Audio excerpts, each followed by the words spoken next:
Zach, I was thinking today, Oh, I for was out once. I was out running on the trail 8 miles, This is pretty easy, just jog, All in the right. evening. Okay, continue. But I was thinking, a lot of times when we watch movies in groups or people watch movies together, you're always trying to figure out what's gonna happen, Like you're trying to think ahead.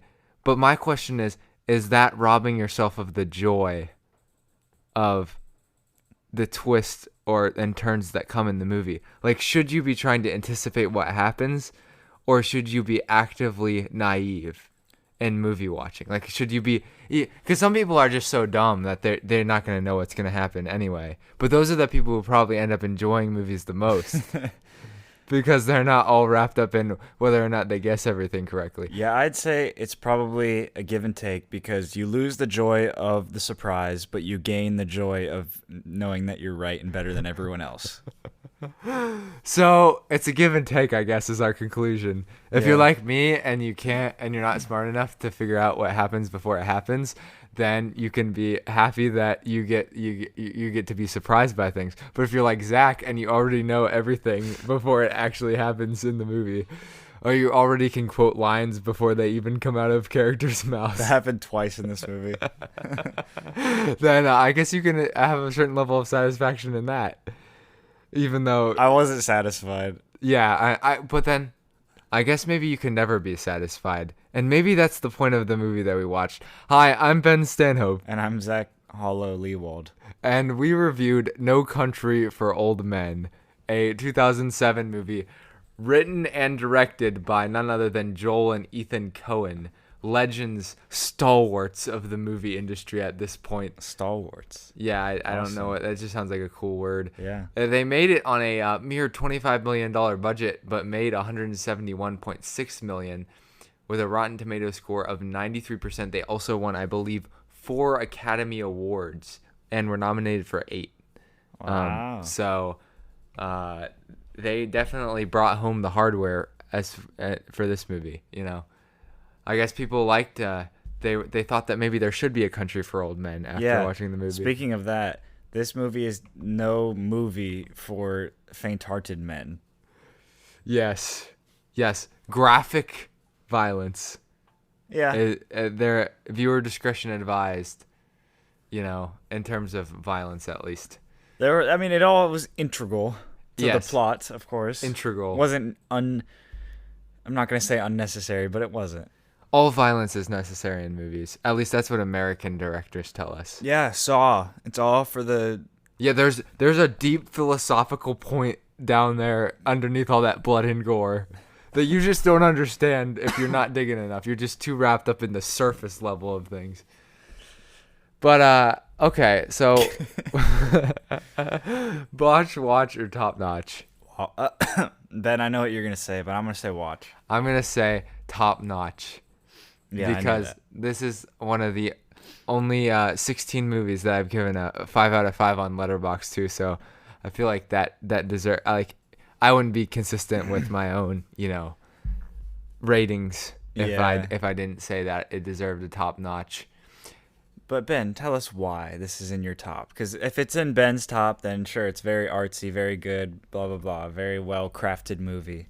I think the reason that this movie has stuck with me so much over the last couple months since I watched it for the first time is because of all of the things it leaves you to think about. But I think in order to fully kind of discuss what I'm talking about, we have to go through the plot for a little bit.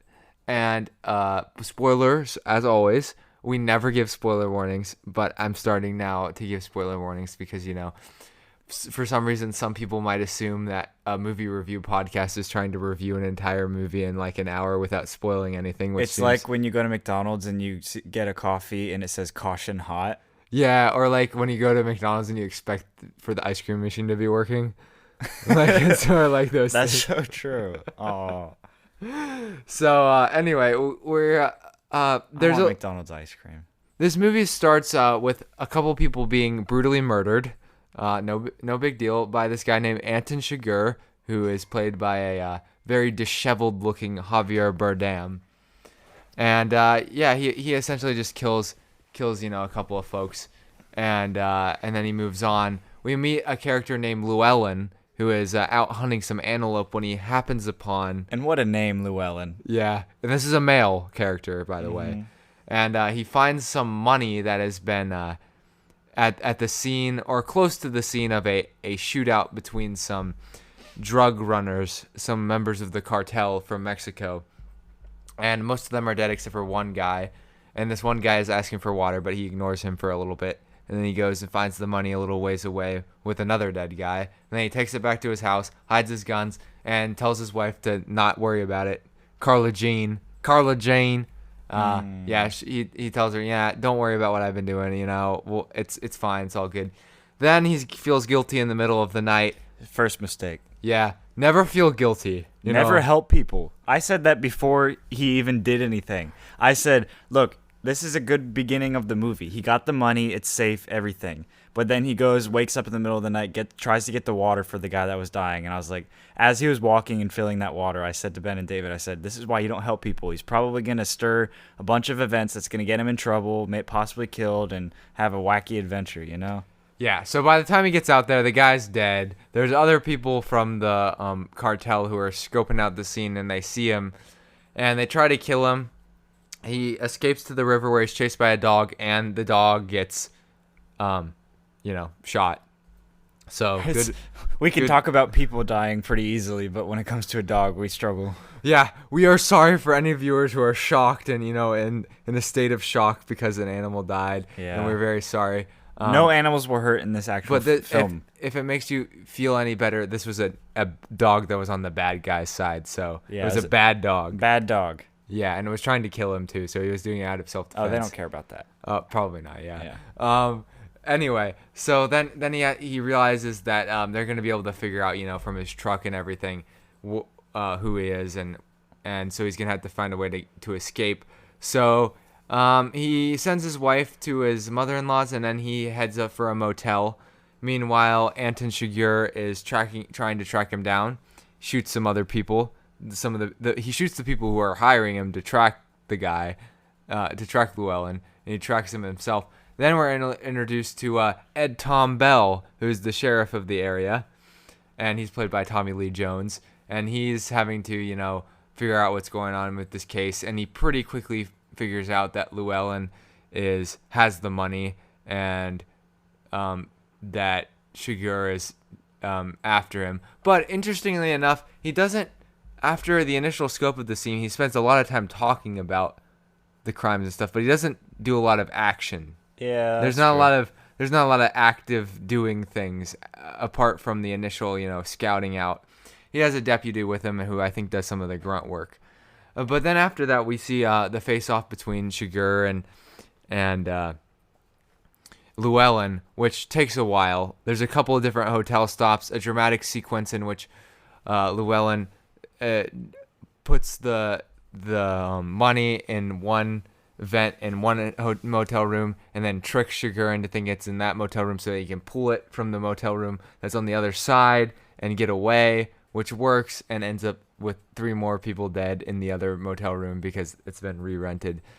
And then there's a shootout in El Paso in which both Chigurh and Llewellyn are shot by each other, but not lethally. So they both get assistance, and then the introduction of Woody Harrelson's character, who I kind of forget what his name is, because he is not alive for very long. I forgot he was in this movie. Yeah, his parts, like he's very confident, and then loses right away. He talks to.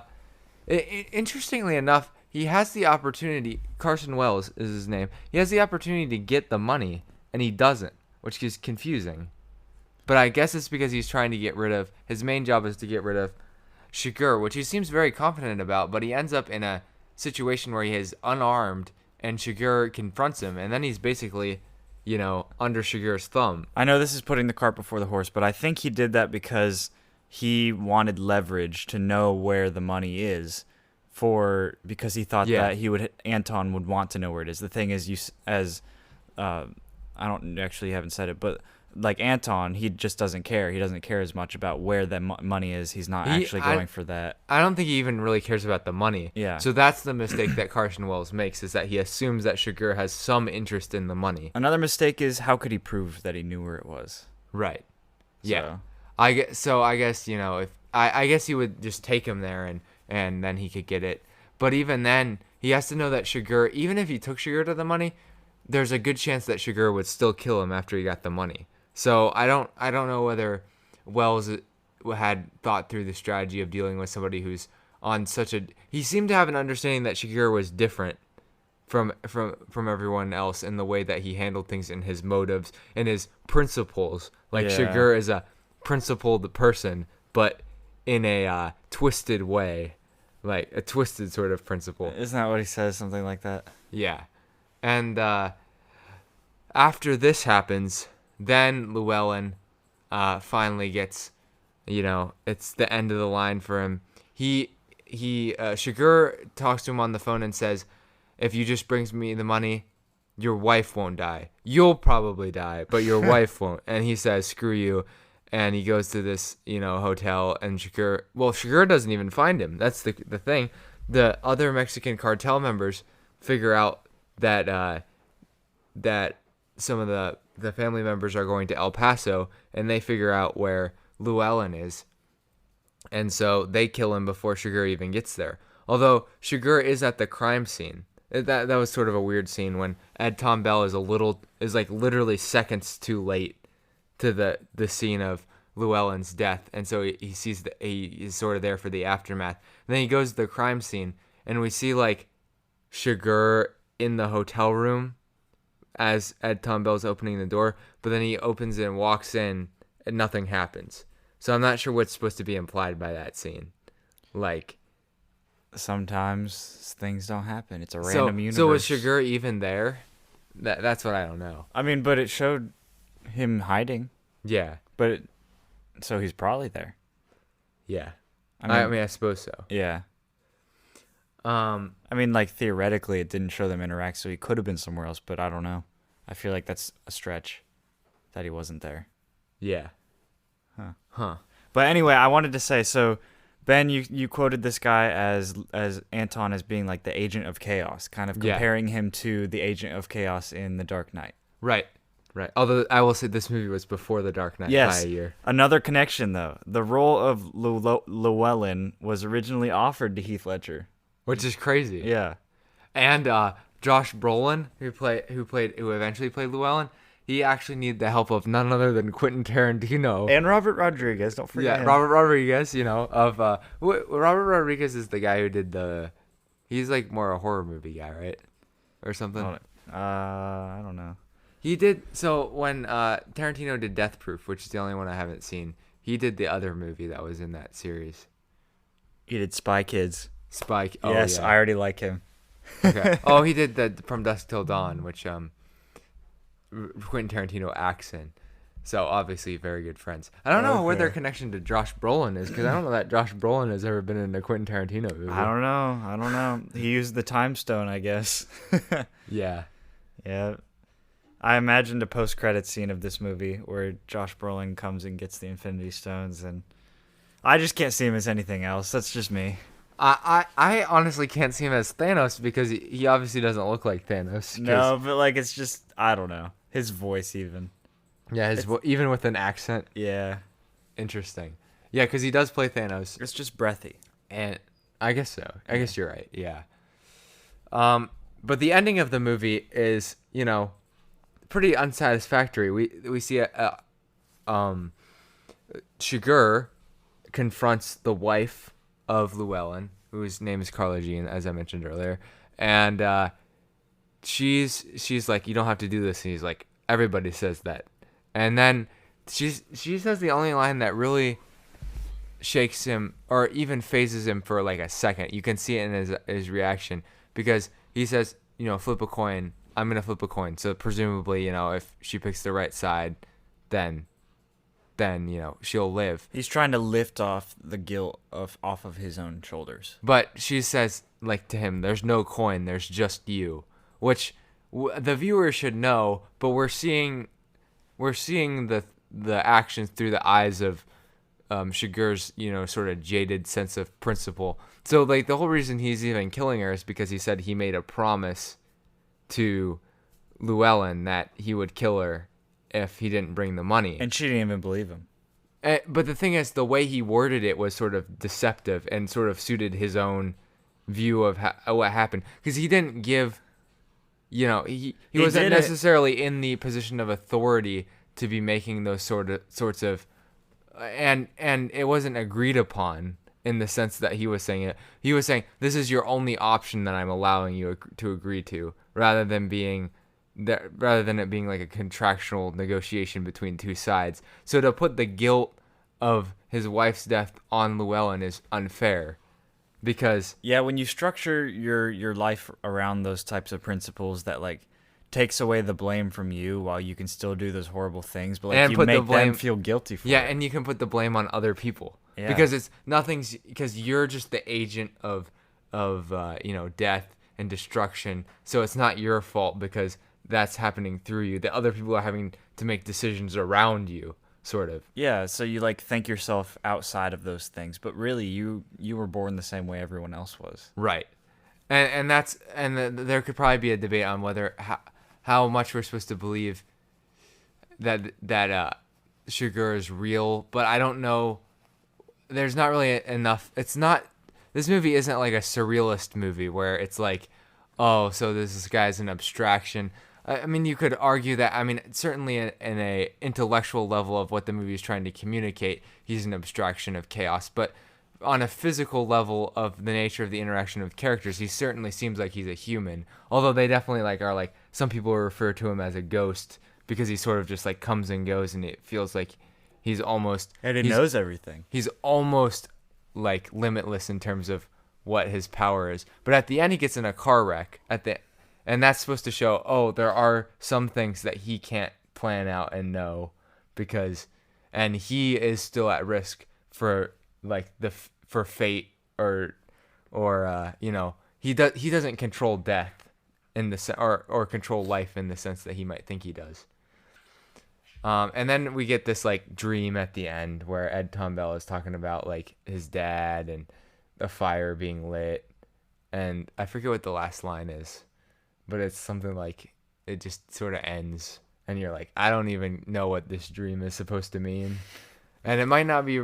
There might be a lot of things that it's supposed to mean, but it sort of gives an ambiguous ending to a film that starts out as one thing and then sort of shifts to being another thing in the middle.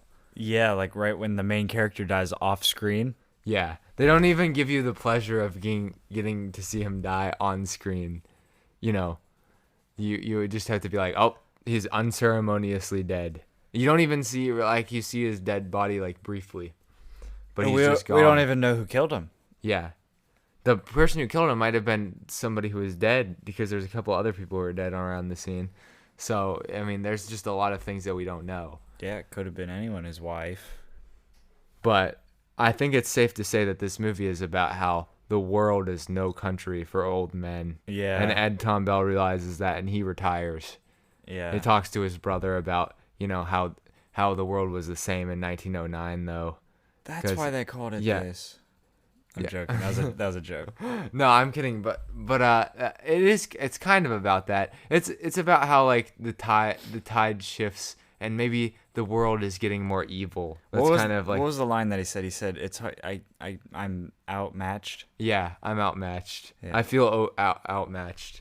So that's why he was retiring. Yeah, he said that the sheriffs, when he was younger, or when his dad or whatever, didn't even carry guns around, and now they have to carry all these different things. And there's even a gun, like a giant shotgun with a silencer these days, apparently, in the 70s. Yeah. I don't know. And there's trackers, and there's all sorts of different things that make it easier for people with the bad motives who are evil to accomplish what they need to get done.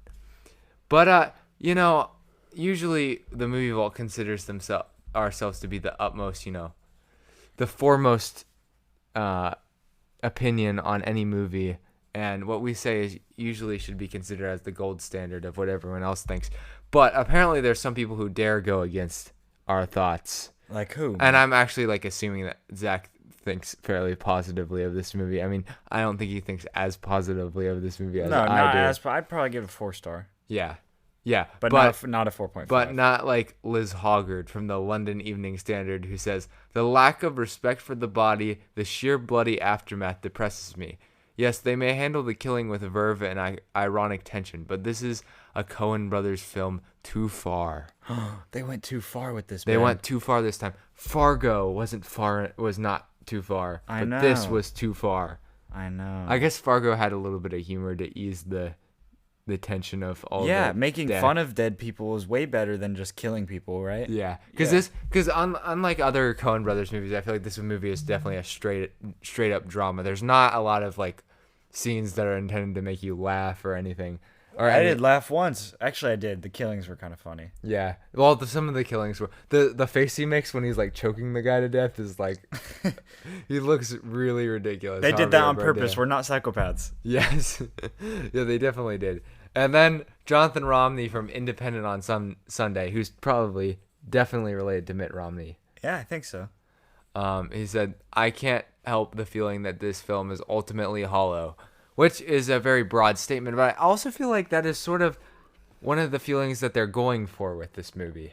A hollow movie. Explain.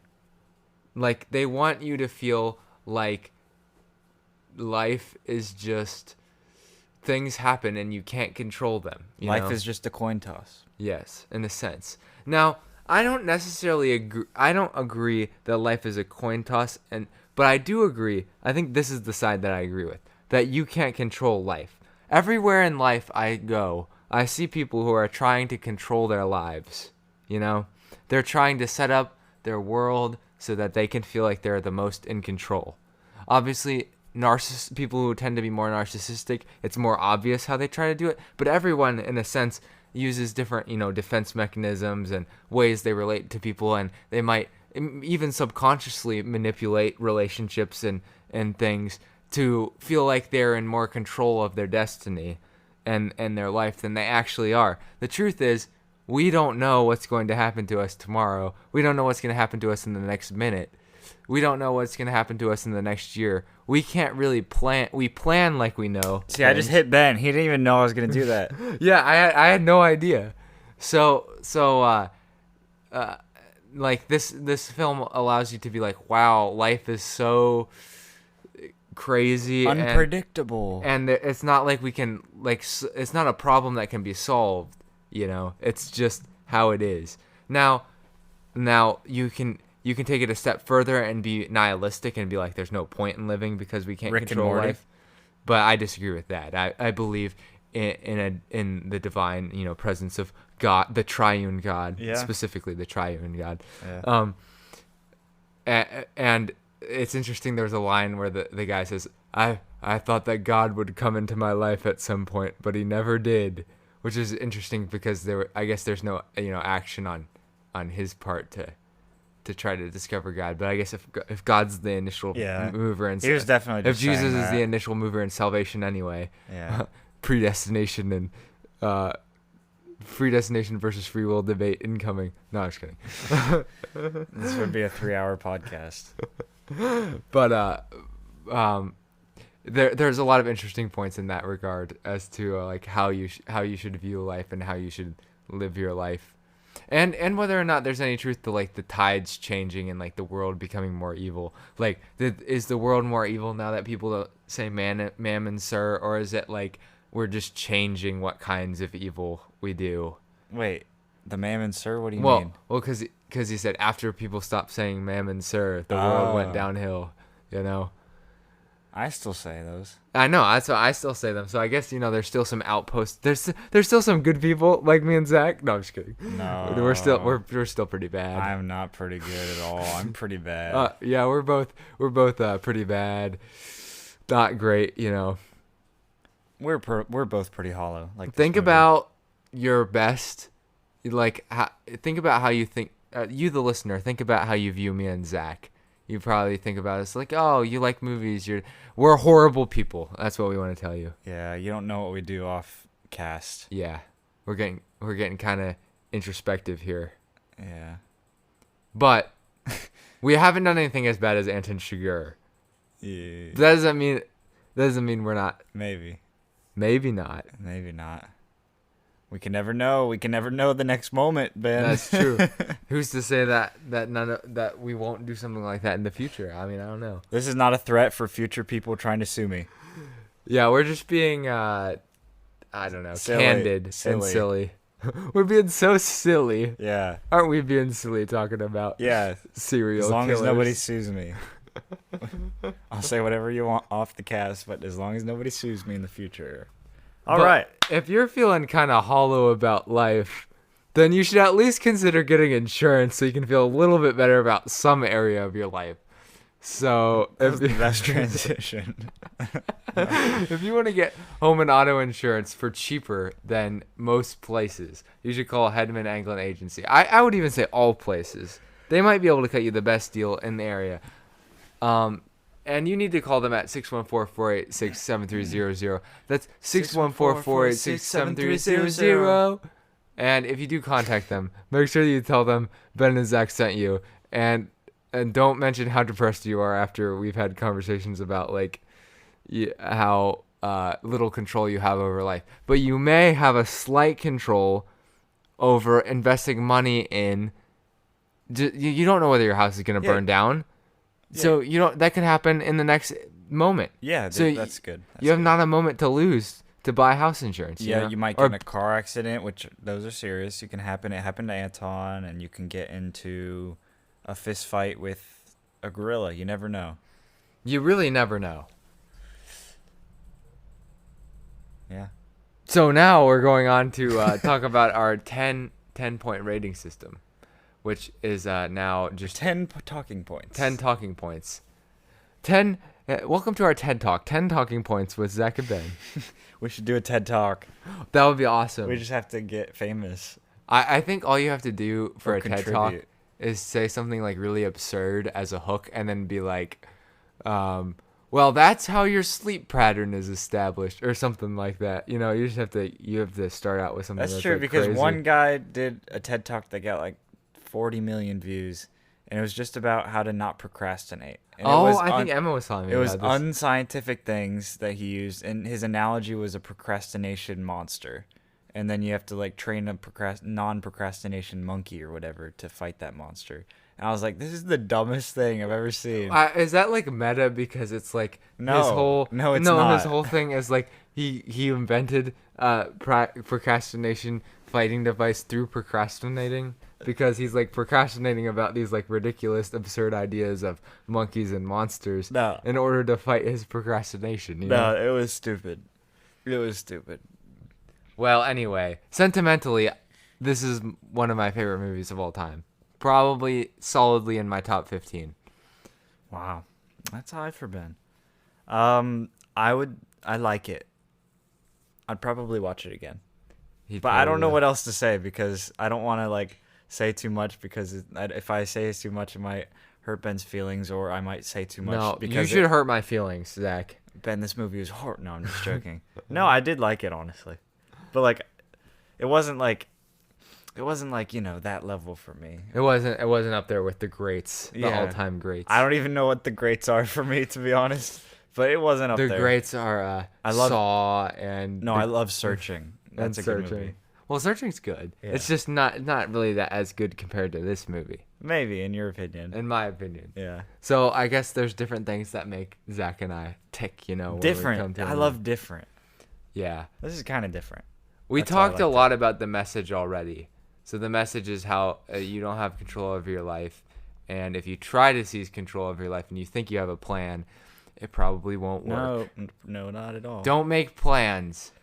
Like, preparation only goes so far. This is sort of part of my life philosophy is if you make your plans too specific, you're bound to be disappointed, because there's no way they're going to happen. Yeah. You have to have a general plan. Or none. You can't, well, like, we're both in college, so you have to sort of have a general plan of this is what I'm doing with this thing, because you're investing money into it. But I think people even get on people for, like, they're like, you need to have a plan, you need to know. But you can't know those things. You can't know for sure you're going to pass all your classes. You can't know for sure people act like you can, but you can't. So anybody who has a really specific plan for their lives is completely delusional, and you need to, rethink all of that. And I just probably called a lot of people delusional. So if you're mad, just email us at themovievaultpod@gmail.com. I'm about to email. I was trying to plan out the next But barbecue. I'll also say there are certain personalities who are more drawn to having plans, and it's not all bad. It's good for those prepared people to be out there. You just have to be careful how much emotional weight you place into your plans, because when your plans don't come to fruition, it'll take more of a toll on you if you have like sort of bound your ambition and your dreams and your entire emotional, there's that and strength on this plan that didn't happen. But like, if it doesn't come true, which it usually won't, if you get super specific, then you're just wasting time by like planning it. All the people who are famous and are successful are like, yeah, so I don't know how this happened. I just sort of like did what I loved and it just sort of happened. You notice how a lot of the people who are famous didn't necessarily, they weren't like, I want to be famous. Well, some of them were. But like it was like because they did something that they loved. They were good at it. They focused on doing something that they were good at, like when they weren't popular, and they went through times where they nobody wanted to see them and they weren't successful, and then they became successful because they got an opportunity, and then they built on those opportunities. But they couldn't possibly know, they couldn't possibly plan out how they were going to get these opportunities and manipulate every situation to work out in their favor. And I'm not even saying that you should want to necessarily be famous. Like, that's not necessarily going to be what satisfies you. So, but it's just an example of how there's a lot of people who aspire to be like what us. Few have. Like us, yeah. There's a lot of people who aspire to be famous podcasters, but what are they doing? Not getting a mic out, not turning on Audacity, not talking about not recording other a podcast. podcasters. Yeah. And then you'll compare yourself to, like, I'm not as big as Joe Rogan. Well, guess what? One day we're only a little bit smaller than Joe Rogan. Yeah, but like one 10 day, less viewers. But one day we're gonna pass him, and people will think that we're crazy right now. Because, probably tomorrow. We don't know because we don't know tomorrow. I mean, tomorrow we could all of a sudden get like 7 million listens. Yeah, or 8. Yeah, it could happen. It is very unlikely. Like, the odds are stacked against us. But we don't know tomorrow. Although tomorrow, it's kind of shifted to be tomorrow now, so tomorrow is actually a lot longer away. It's past midnight. I forgot. Okay, so the plot of this movie we already went over. We just have plot because we have to say we have 10 talking points, even though we talk about that talking point earlier in the podcast. So maybe we should say that we're going to start our first talking point now before we do the plot, and then come back to the other 9 after the ad. Yeah. All right, that was a little housekeeping in the back. We'll definitely remember that next week. Yeah. Character arcs. I think they did a good job with subverting the audience's expectations for the characters. Yeah, because you're expecting the main character, quote unquote, Llewellyn, to like have a more of a hero's journey, or like I guess he's not necessarily doing a good thing because he's taking money that's not his. It's like National Treasure. It's fine. It's like taking money from other bad people, so it doesn't feel like it's as bad. Or Despicable Me. It's good. But then he just dies, so that's not a satisfying end arc. And then there's Woody Harrelson's character, who you think is gonna come in and save the day, and is actually pretty bad at his job. Like, overall, he's not unsuccessful. Yeah, almost unneeded. Well, yeah, and he's very arrogant at the start, and then that just all sort of fades away. Like, he acts like he knows what he's doing, but he really doesn't. So that sort of subverts the audience's expectations. And then even Tommy Lee Jones's Ed Tom Bell character is like, he's kind of complacent, and he doesn't feel like he can keep up with what's going on. He just keeps telling these random stories and stuff instead of, getting the job done, because he doesn't feel like he can keep up with the modern criminal in the way that he used to be able to, apparently. So I think that this movie is probably more of a thematic movie than a character movie. Yes. And I don't think that. I know that. I was just saying I think because it's a phrase. This But, is a factual thing. yeah. The characters are at the whim of what the theme is trying to get across. And this is important to point out. This is based on a book. So it's written by Cormac McCarthy, who I That would be a really long read. know nothing about, but presumably most of the concepts of this were taken from that book. The cinematography, which is the next point, I thought was pretty good.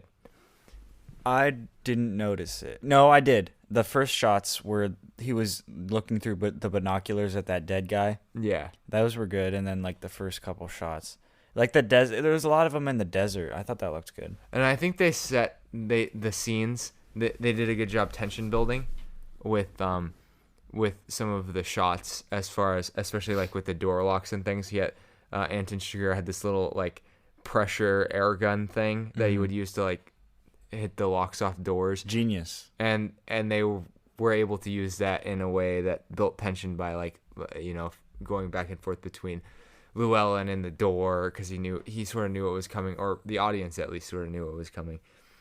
And they also chose. It was interesting what they chose not to show. Like they didn't show the death of Llewellyn or Carla Jean, and they didn't show. There's a few other times that Chigurh, you don't see whether or not he kills the person, but he ends up with something. Like he ends up with the chicken truck without. So that's sort of an interesting thing. I don't know whether that really falls into cinematography, but it's just an interesting thing. I don't know. Out. I feel like that's more of a director decision. Like, yeah, at least the chicken one.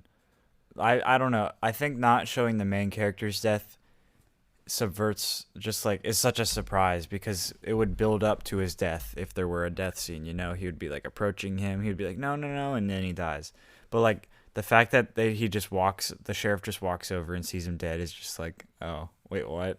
Yeah, and we don't have to see him die like a baby. Hopefully he's not like screaming and crying, and like, because he doesn't act like that the whole movie. So we don't want to. Hopefully that's not what happened, but we at least don't have to. Yeah. We don't have to know. He wasn't being a baby. He was trying to balance the universe. It was good.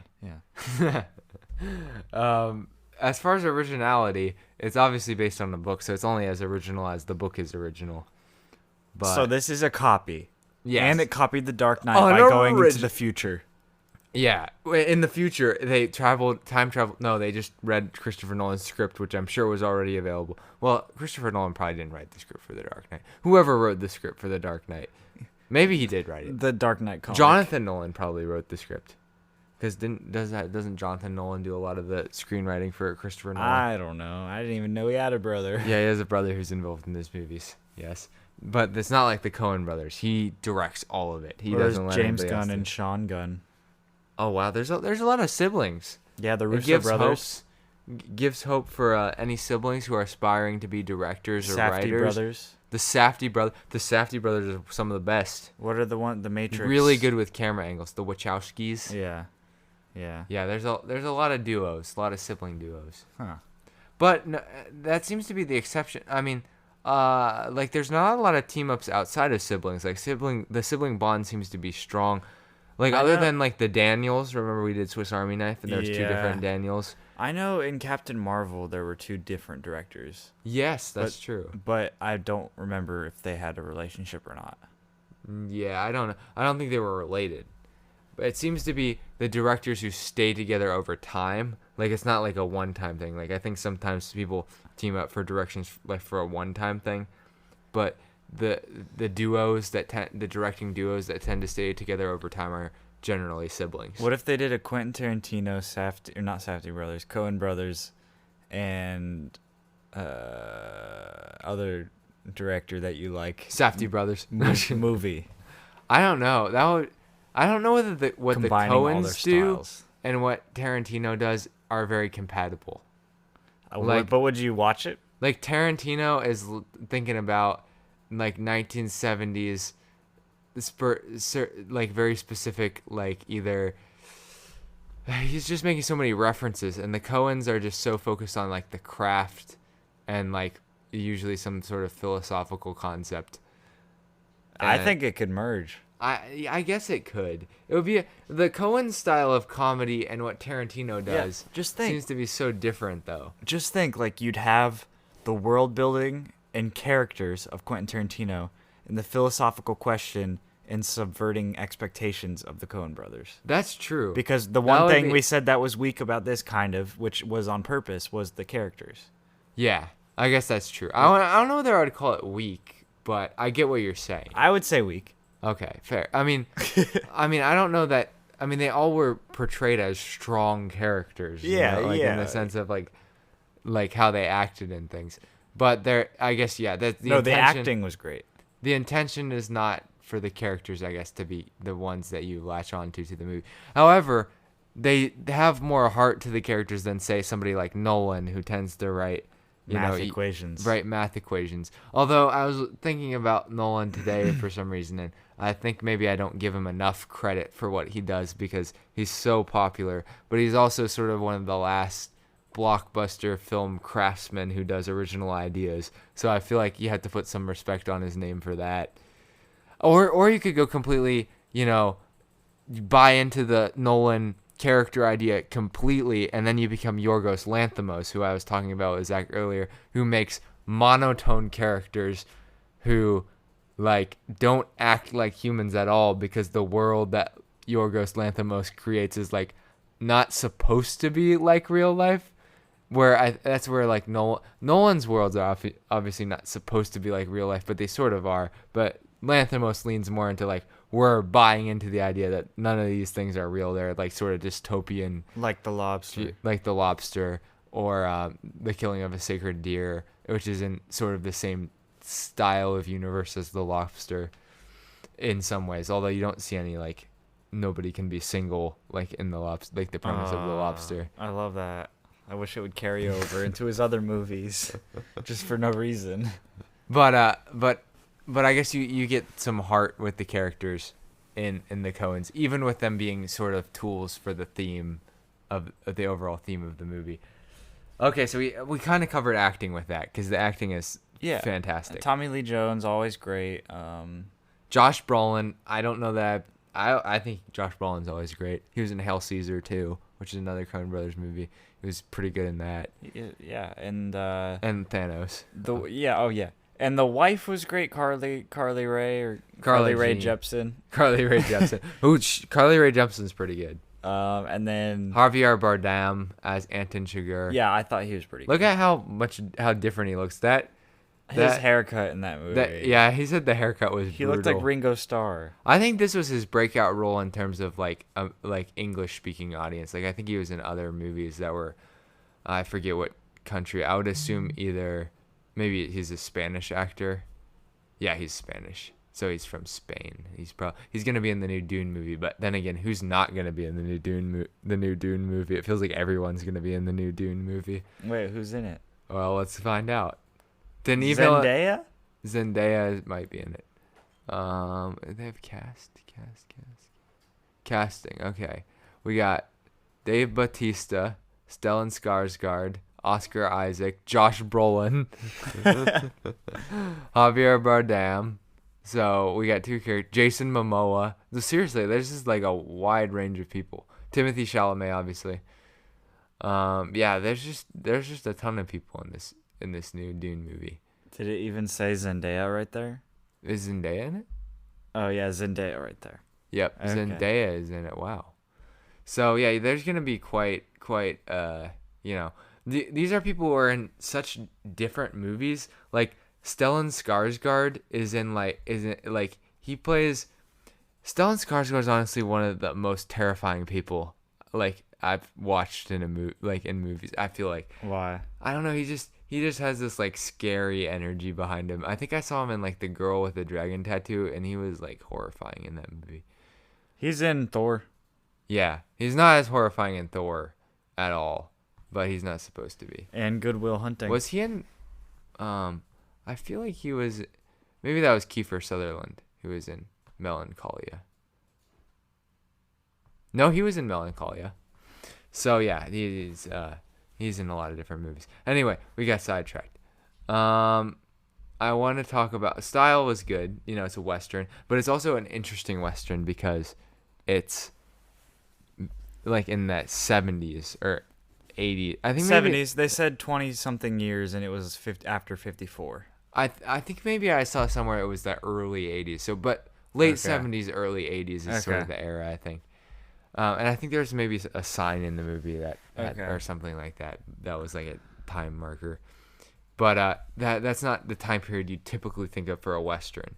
But it's like the change from like the mid 50s, 60s, like, and then you get the changing tide. So it's supposed to capture some of that change, which I guess in a way there's always changing tides. It's just, you know, what era you come into that the tide is changing. Huh. And then the score is non-existent. There's literally no music in And this that's whole why movie. that's why it's not great for me. I gave that a 0 out of 10, and I just have to comply with that. I give it 0 a 10 out of 10 because the no score is the best No, score. it goes with it well. It does. I'm just kidding. I don't know how you could really score that category, so it's good we got rid of the actual scoring Yeah. system. And as far as choreography, lots of, I think, very gritty, very real.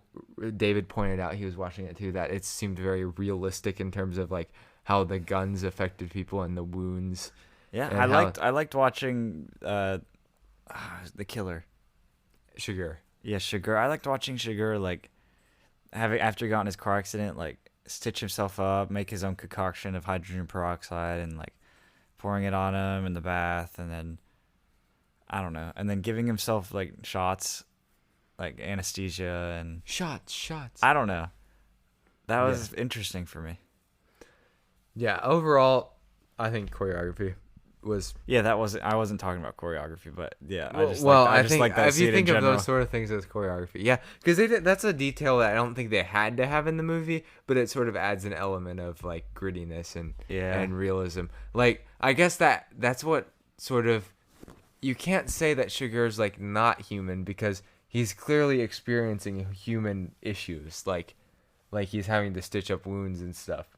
So like he's not. So that's what sort of makes you think like he's not just a figment or he's not just an abstraction. He's actually supposed to be a real character in this movie. Although in the way that you're thinking about him, like when you're thinking about the moral of the movie, you think of him more as an agent of chaos. So as far as score, I would give this movie an A plus because it's one of my favorite movies. Give an A minus. An A minus from Zach. So we get a solid A in terms of, you know. Okay. things. Wow, that's a 4.0. Good job. This would be one of our highest rated movies if we were still doing the number. Maybe I'd probably give it a 70. Zach would be like, yeah, I really, really, really liked it. 70. I'm telling you, there's gonna be a movie that's gonna break through all these, but it just hasn't come yet. Well, that's probably because I'm suggesting all the movies. Like, we need Zach to like bring a movie. I just to the don't know. table. I have no idea. What Madagascar or Madagascar. Kung Fu Panda? I don't know. What am I Who gonna knows? do? I mean, we don't know what tomorrow will bring. So Yeah. I tomorrow's guess movie might be the best movie ever, or it might. Elmo just- Goes to Grouchland. Yeah, that's one of my least favorite movies of all time. Oh come on, it's a good one. No, it's not great. The plot is great. Elmo Goes to Grouchland. Yeah, so cool. So then we have Britta moments. Britta moments with Britta. So, plot holes. Most of the plot holes revolve around Sugar, because it's like, how can he get to all these places? I was about to say, how does he know like where he is? Yeah. Besides when he's not doesn't have the tracker. Yeah, And Woody the Harrelson. tracker doesn't even really help him that much because I think you could maybe like point to like things, but they seem like a little bit of a stretch in some places, like where he's like the one scene is like it's implied that he figures out he's in El Paso because he's trying to figure out where the airport is, like because he knows that he'll try to escape out of the country. So then it's like, okay, where's the airport? Although, how does he not know that the airport's in El Paso? I guess he has to talk to the locals, but I guess he does things like that. So he's like good. He's a good predictor of like, okay, if he's thinking about if that person's in this situation, what would they try to do? And then he bases off of where he goes on that scenario. But it seems really difficult, and he makes it look really easy. Yeah, I think that they kind of made him a little bit overpowered. Yeah, they definitely gave him more power than you could realistically actually have. I mean, But that's Realistically, you could be planning these things way far in advance, but he just met these people, you know. So yeah. Yeah, he's not the type of psychopath who's like pretending to be a different person so that he can manipulate events to Yeah. happen in a certain way. He doesn't want to talk to people. and he did just meet these people, so it's just like there's no way he could have done all Honestly, that. then he might be more of a sociopath. I don't know. I don't know. Because I forget the I definitions. forget the difference though. If you know the difference, we don't care. If you know the difference, let us know, Yeah. please. I'm dying to know. Yes, I But guess don't so. kill us to know if you're one of either. Yeah, don't do that. Yeah. That's bad. Yes. That's bad according to Ben's standards. That's bad. Mine, you're allowed to. For me, it's okay. All right, the stock market. Who would you invest in after this movie? Probably all the actors except for Carly Rae Jepsen. Really? I guess she's probably She wasn't that great. She was okay, but yeah, it's probably not gonna get her any big roles beyond what she did. I wonder how I found her. Oh, it's getting late. Don't make me yawn. Yeah, Josh Brolin. I kind of feel like Josh Brolin's an underappreciated actor overall. Like, I kind of wish he was in more stuff. Yeah, But- other things and like superpowered things. Like he'd be a good drama actor. Here's the thing: Zach and I were arguing over whether Josh Brolin was attractive, because I said in this movie, no.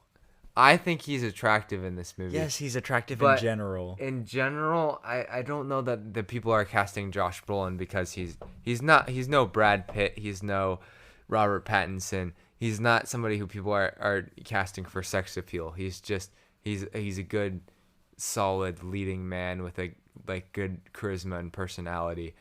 But I don't feel like that's appreciated enough. You know, like we need more movies where people are like not 100% attractive on all levels. Well, I'm sorry Okay. that Ben just offended you, Josh. I think you're beautiful. Josh, if you want to be on the podcast, I mean, Josh Brolin's probably more attractive than me. So, Yeah, maybe. I guess people haven't seen your face. yeah. I mean, I don't know. I mean, I'm a lot skinnier than Josh Brolin, so that would automatically. I don't know. Maybe he's But going I'm for a new role. But maybe I'm taller. I don't know. Maybe I got something on Josh Brolin. Look up how tall he is. How tall is Josh? He's probably like 6'3" or something. Brolin. No, he's only 5'10". So I guess I am taller than Josh Brolin. He's 1 inch. He looks a taller than me. lot older in this photo. Like, he doesn't look that. I mean, he's 53, I guess. So he's Doesn't getting seem like he's it. getting up there. I wonder whether he was somebody who was like in things when he was younger. He doesn't. Yeah, he kind of. Look up. That's the look that's better. Look up how tall Robert Downey Jr. is. I don't Just think do he- RDJ. How tall is RDJ? 5'9". Oh, I'm as tall as Iron Man. How tall is Elon Musk? He's probably like 6'2". That's my guess. I think he's not that tall.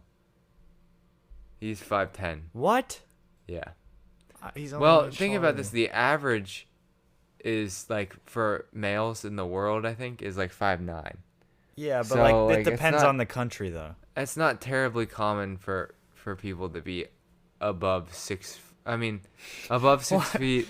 It's common. Why does But it's definitely once you get above 6'4", that's uncommon. Why does like- Google have results for Elon Musk and it says eye color moss green?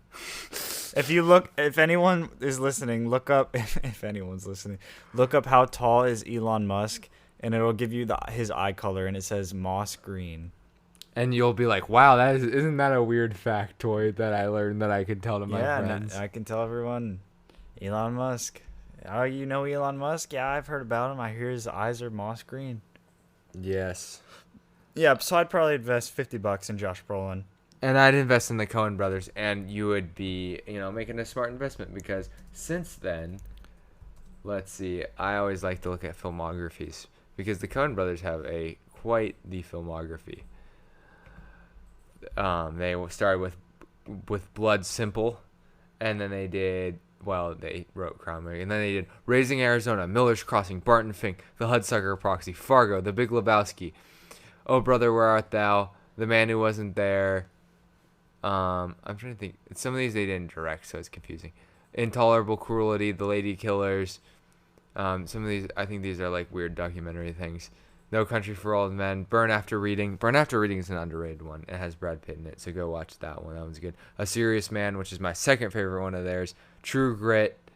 which I think was also nominated for Oscars. Gambit. Did they?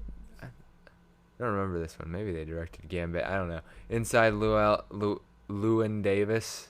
It's not Llewellyn. It's Llewyn, I think.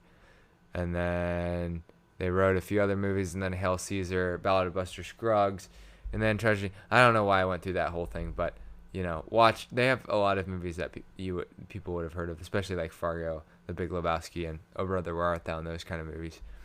So, man, strong filmography from and it's very like, there's not a lot of down periods. It's sort of pretty consistent in terms of they don't make very many bad movies. There might be a few in there, but I haven't watched them all, so I couldn't say for sure.